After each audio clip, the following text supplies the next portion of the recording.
লোকে বলে সময়ের সাথে সাথে সবকিছু একদিন ঠিক হয়ে যাবে। আসলে কোনো কিছুই ঠিক হয় না। যন্ত্রণা নিয়ে বেঁচে থাকার অভ্যাস হয়ে যায়।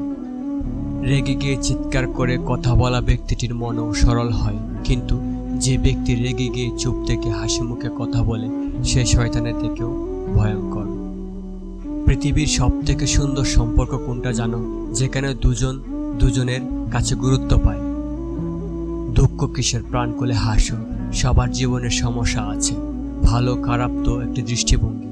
জীবন মানেই তো হলো কখনো রোদ কখনো বৃষ্টি। সম্পর্ককে টেনে নিয়ে যেতে হয় না, সম্পর্ককে টান থাকতে হয়। মানুষ কোনো জিনিসের মূল্য ঠিক তখন বুঝতে পারে যখন সেটি হারিয়ে ফেলে।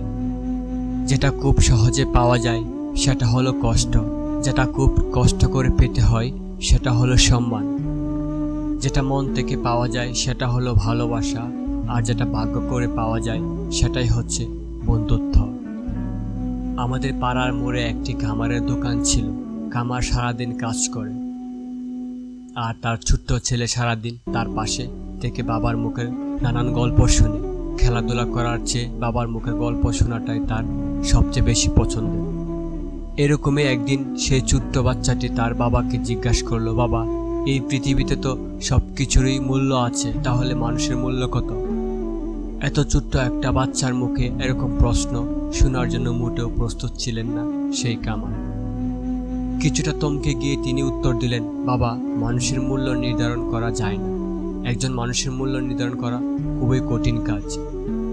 বাচ্চা ছেলেটি বলল, পৃথিবীতে তো অনেক রকম মানুষ আছে, তাহলে কারো কি মূল্য তাহলে নির্ধারণ করা যাবে না? কামার বলল, না, সম্ভব নয়। বাচ্চাটি কিছুই বুঝল না। সে আবারও তার বাবাকে জিজ্ঞেস করল, মানুষের যদি মূল্য নাই থাকে তাহলে এই পৃথিবীতে কেউ ধনী কেন, কেউ গরিব কেন, আবার কেউ বেশি সম্মান পায় আর কেউ কম সম্মান পায় কেন? খামার ভাবলেন ছেলেকে বলে বোঝানো যাবে না, তাই তাকে উদাহরণ দিয়ে বোঝাতে হবে। বাবা বললেন, ওই যে তাকের ওখানে যে লোহার রডটা পড়ে রয়েছে সেটা নিয়ে আসো। বাচ্চাটি গিয়ে লোহার রডটা নিয়ে আসতেই বাবা প্রশ্ন করলেন, বলো তো এই রডটার দাম কত হতে পারে? ছেলে, আজ সকালে তো তুমি এটাকে 100 টাকা দিয়ে বিক্রি করেছো, সুতরাং এটার দাম 100 টাকা। এবার বাবা বললেন, আমি যদি এই রডটা থেকে 5টা কাস্তে বানিয়ে দিই তাহলে এই থেকে আমি কত টাকা পাবো? ছেলে, একটা কাস্তের দাম 50 টাকা, তাহলে 5টা কাস্তের দাম 250 টাকা। বাবা, আমি নানান মেশিনারি ক্ষুদ্র ক্ষুদ্র জিনিস বানিয়ে ফেলি, তাহলে কি হবে? ছেলে, তাহলে তো এটা থেকে আরো অনেক টাকা পাওয়া যাবে, কারণ মেশিনারি জিনিসের দাম অনেক বেশি। এরপর বাবা ছেলেকে বোঝালেন, যেভাবে লোহার রডটি পরিবর্তনের সাথে সাথে তার মূল্যের পরিবর্তন হচ্ছে, ঠিক সেভাবেই মানুষের মূল্যও নির্ধারণ হয়।